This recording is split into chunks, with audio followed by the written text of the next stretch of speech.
Bonjour à tous chers abonnés, bonjour à tous mes nouveaux abonnés et bonjour à vous qui venez voir cette vidéo. Alors j'ai pas mal de personnes qui me demandent comment s'abonner à mon pronostic les jeux de Yann. Alors c'est pas compliqué, vous avez soit la solution de YouTube en cliquant s'abonner, devenir membre, voilà. Sinon vous avez PayPal aussi. Alors PayPal, hein, c'est pas compliqué non plus puisque il suffit de faire un virement, hein, vous avez mes coordonnées qui sont en commentaire sous la vidéo. Voilà. De toute façon, c'est marqué, je vous donne la synthèse de la presse que pour vous abonner les jeux de Yann. Donc vous avez tout qui est noté dessus. Il suffit juste de suivre ce qui est marqué dessus. Hein. Ou alors par virement, sinon c'est Yann Pronostic. Vous me demandez mon RIB et je vous enverrai le RIB et vous me ferez un virement. Voilà.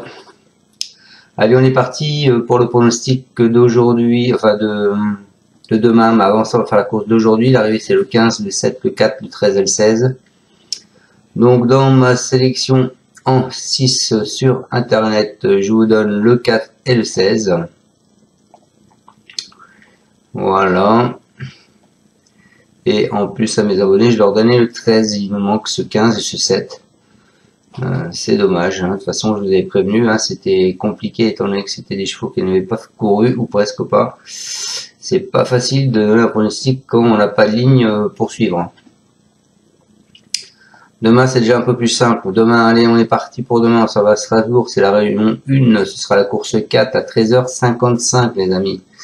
Ils sont pour l'instant 16 partants, c'est du plat, 3 mm, c'est un handicap divisé et une corde à droite. Alors, on est parti directement avec la sélection. Moi, je suis parti avec le 3 Jasmine.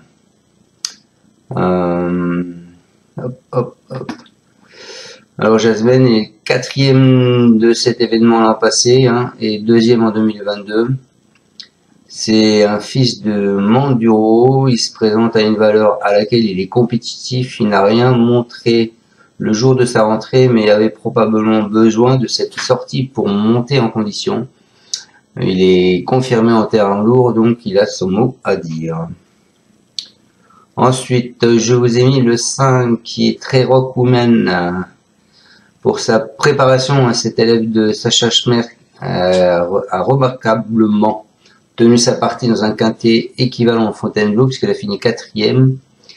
Nullement dérangée par les pistes profondes, elle semble en mesure de confirmer ses bonnes conditions.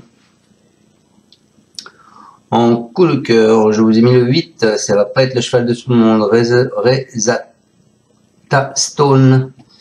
Elle est plaisanterette sur le sable quotidien le 9 février, c'est un fils de Rock of Gibraltar. Il s'est ensuite montré décevant dans le quintet du 26 mars, il est absent depuis. Mais l'état du terrain ne devrait pas le contrarier. Je pense qu'il peut être pas interdit pour être dans ce quintet. Ensuite, en alerte les amis, je vous ai mis le 2 qui est Wood City. Alors lui, c'est un excellent finisseur, hein, il ne doit pas être jugé sur son dernier échec. Hein. Qu'il a fait à Fontainebleau. Le terrain lourd servira à ses intérêts, tout comme le profil de l'hippodrome de Strasbourg. À l'issue d'un parcours sans encombre, sa place est sur le podium. Ensuite, en surprise, je vous en ai mis 2. Alors 2, pas grand monde va vous mettre. Hein. Je vous ai mis en tête le 14 en surprise, c'est Garigliano.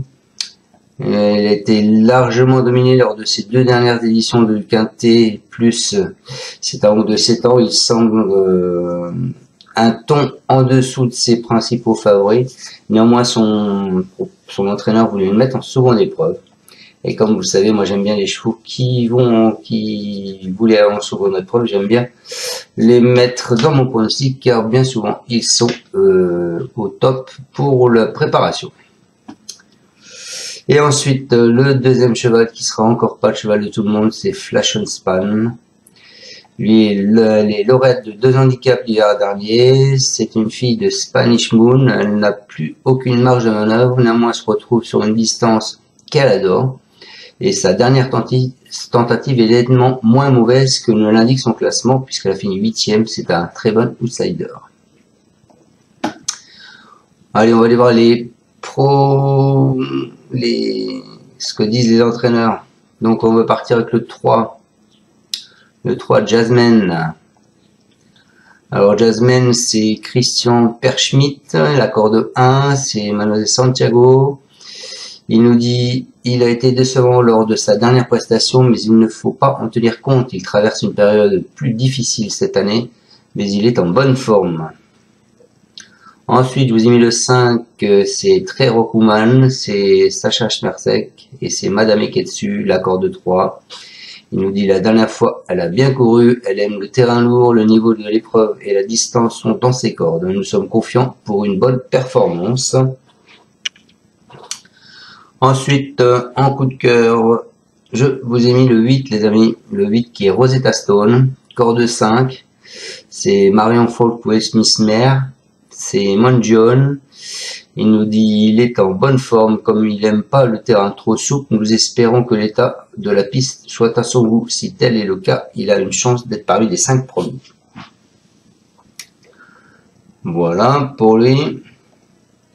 Alors l'état du terrain est prévu très souple. Hein. Donc d'ici là, ça a peut-être le temps de s'assécher. Ensuite, en alerte, écoutez, je vous ai mis Wood City le 2, c'est un cheval à chapper, c'est Tony Picon, il aura la corde 15. Bon, il est meilleur quand les pistes sont collantes ou lourdes, ce qui n'était pas le cas dernièrement à Fontainebleau. Mercredi, il faudra que son paramètre rentre en compte, car si le terrain est trop rapide, cela l'empêcherait de fournir sa vraie valeur. Si son moteur effectue ce déplacement, c'est que sa forme est toujours bonne. À cette valeur, il demeure compétitif. Et ensuite, mes 2 surprises, donc le 14, qui est Garigliano, c'est Benjamin Bossé, c'est Mademoiselle Akari Choudan.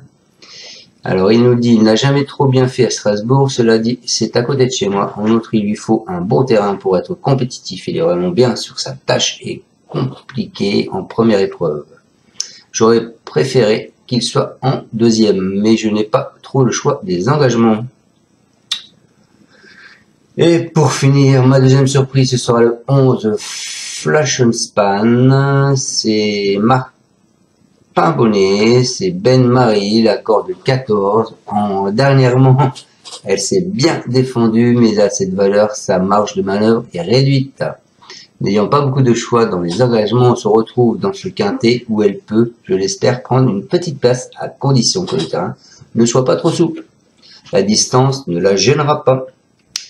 Voilà, et bien écoutez, c'est fini pour mon pronostic en 6 sur Internet. J'espère que nous irons voir la tête du caissier. Je vous souhaite à tous une excellente fin de journée. On se retrouve demain pour le pronostic de Paris-Longchamp où j'ai déjà quelques infos. Ciao à tous et merci à tous de me suivre.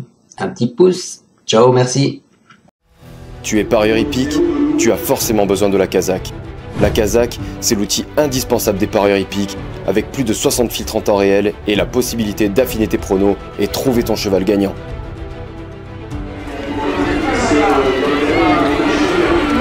La Kazakh, l'outil indispensable des parieurs hippiques et des passionnés.